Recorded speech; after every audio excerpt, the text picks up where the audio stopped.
D C نے تمام محکموں کو بلا کے اپنے گھر میں بٹھایا ہوا ہے کہ تم پچھلی ڈیٹ میں بھرتی کرو. لوگوں کو بلا بلا کے کہا جا رہا ہے کہ اتنے پیسے دو، اتنے پیسے دو، ہم آپ کو بھرتی کرتے ہیں. خدا نخواستہ اجاڑ پڑ جائے. تینوں ایم پی ہے، یہ نہیں کہ ایک دریا والا ہے، بکھر والا ہے، منکیرے والا ہے. لوگوں کو بے گناہ مارا گیا، پرچے کرائے گئے، یا ایم پی اے میں نے ان کو چھڑوا دیتے تھے. مطلب کوئی حق کی بات تھی نہیں. چور تو ان کی سرپرستی میں چوری کرتے ہیں. یہ اتنا ظلم ہوتا رہا ہے، اب بھی ہو رہا ہے تھانوں پہ. ایک ڈیرا ہے کوندراں والی کے ساتھ، جتنی چوری جاتی ہے، چوری ہوتی ہے ادھر ہی جاتی ہے. اور چور کی سپورٹ سیاسی کرتے ہیں. وہ بھی اس گنگا میں نہا لیتے ہیں. 1,40,000 روپیہ لے کے ایس ایچ او نے ان کو چھوڑ دیا. مقصد ہے بھائی کوئی انصاف تو رہا نہیں ہے. افسروں کا ڈر ہی نہیں، بالکل نہیں ملا، بالکل 1% بھی نہیں ملا. بزدار کو انہوں نے لگایا ہوا تھا پھدو، پھر چودھریوں کو انہوں نے استعمال کیا کہ ہم نے اتنی بڑی قربانی دی ہے کہ میاں یا ادھر آ جاؤ یا ادھر چلے جاؤ. اگر یہی دوغلا پن رہا بڑا مشکل فیصلہ ہوگا ہمارے لیے. تینوں بھائی ایک پیج پہ، ہم ایک پیج پہ. السلام علیکم ناظرین، میں ہوں ادریس عمران رانا اور آپ دیکھ رہے ہیں یوٹیوب فیس بک چینل اپنا بکھر.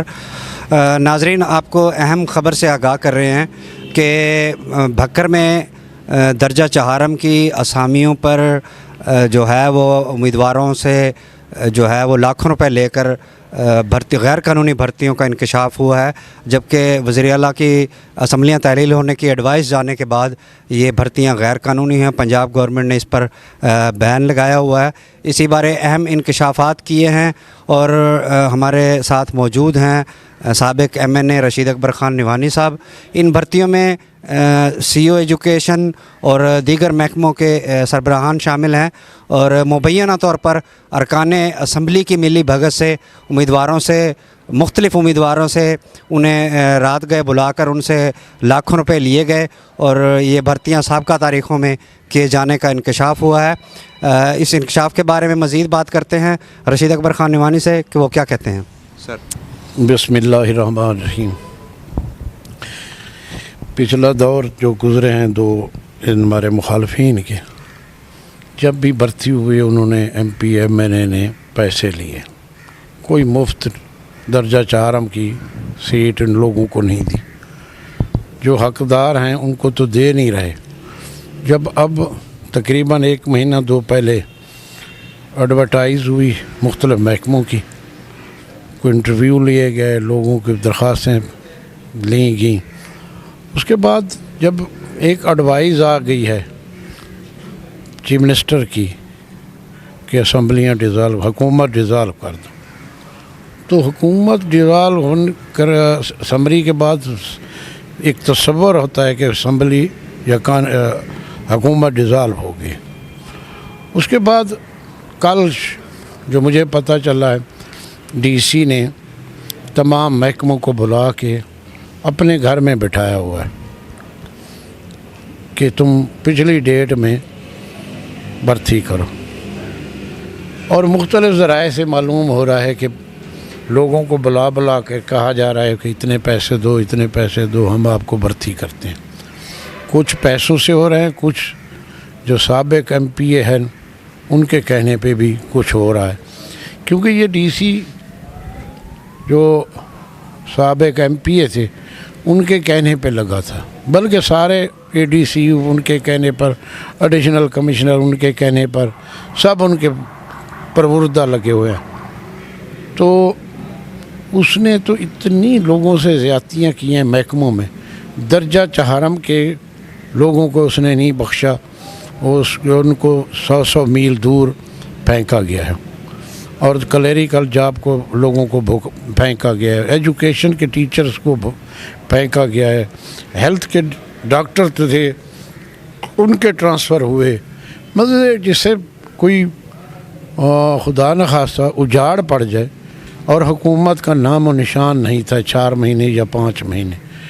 جس کا من چاہ رہا وہ ایم پی اے ان کو اڑا رہا تھا. تینوں ایم پی اے، یہ نہیں کہ ایک، تو دریا والا ہے، بکھر والا ہے، منکیرے والا ہے. ان تینوں نے جو اودم مچایا. پھر اس کے بعد پچھلے 8-9 سال یا 10 سال ہو گئے ہیں